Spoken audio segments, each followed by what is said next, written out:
રજૂ કરવા સ્ટેજ આગળ બોલાવીશ.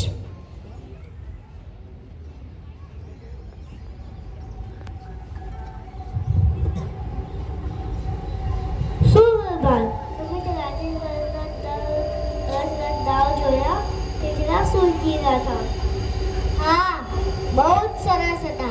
कराटे करवाથી આપણે સ્વસ્થ રહીએ છીએ.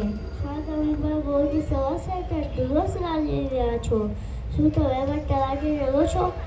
ના, અમે રોજ યોગ કરીએ છીએ. યોગ કરવાના પણ ઘણા બધા ફાયદા છે. યોગ આપણી શારીરિક અને માનસિક તંદુરસ્તી સુધારે છે, તણાવ ઘટાડે છે, શરીરને સ્વસ્થ રાખે છે અને મનને શાંત રાખે છે. વિદિશા, હા યોગ